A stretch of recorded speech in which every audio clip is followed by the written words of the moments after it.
Преди години Чипровци гъмжеше от хора. От млади хора, от деца, от бебета.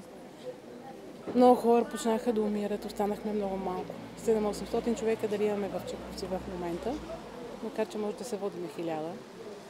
Но много от тия хора са в големите градове, където търсят работа и за съжаление няма работа. От килимите само от тях да се издържат едва ли да има и 10 човека. Има ли на кой да продадеш тези? Има. На внучката, на снахичките. Внучката знае, внука също знае. Въпреки, че е 16 годишен. Идват ли много чужденци тук? Идват, да. В момента там има 4 момичета, 1 момче. 4 момичета съм им насновала. От двора ще водим да видиш. И всеко работи. От Италия си.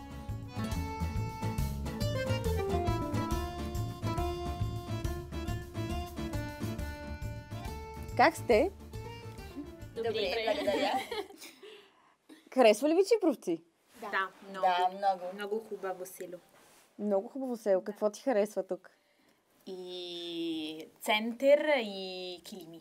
И природа също. Да, и природа.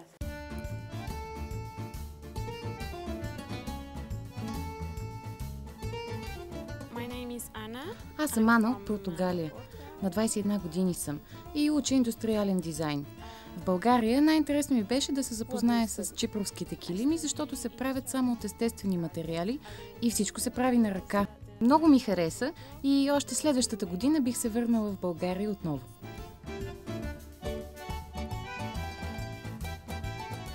Аз съм Мириам, на 20 години. Идвам от Неапол. В България най-много ми хареса, че е спокойно. Харесва ми да правя нещата спокойно и без бързане.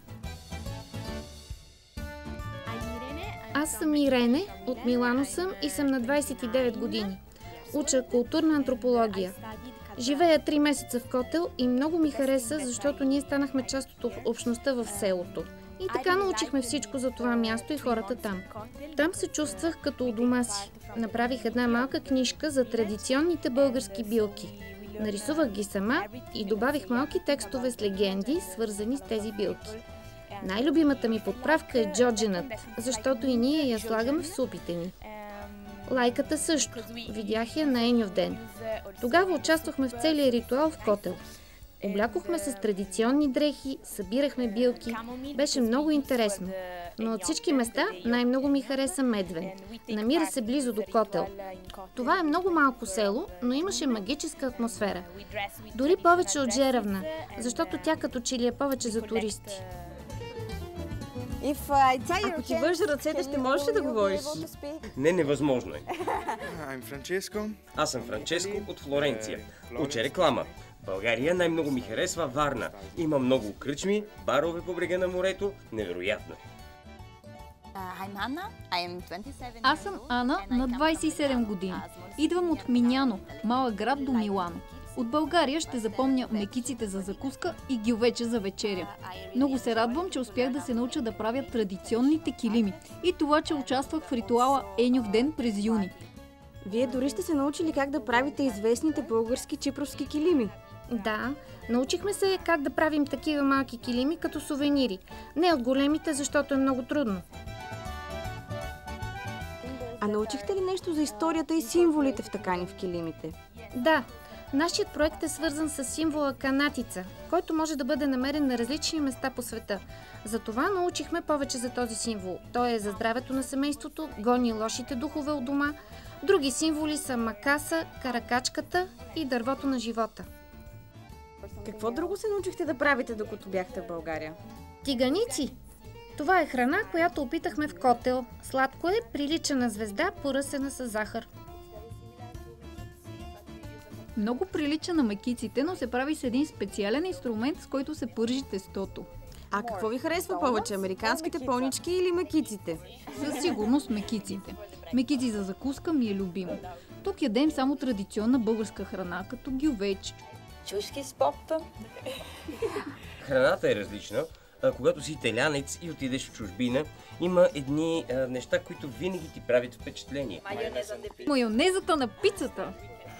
Ужасно е. Кафето е прекалено дълго за мен. Това е много трудно за един италианец. И пиенето на ракия. Ракията е подобна на нашата грапа, но ние я пием в края на храненето след кафето.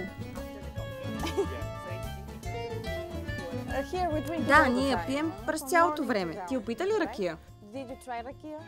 Разбира се. Хареса ми, разбира се. Сега ми е като вода. Много е трудно да запазиш спокойствие с 4 момичета. И каква е тайната ти? Пия ракия. Това е тайната.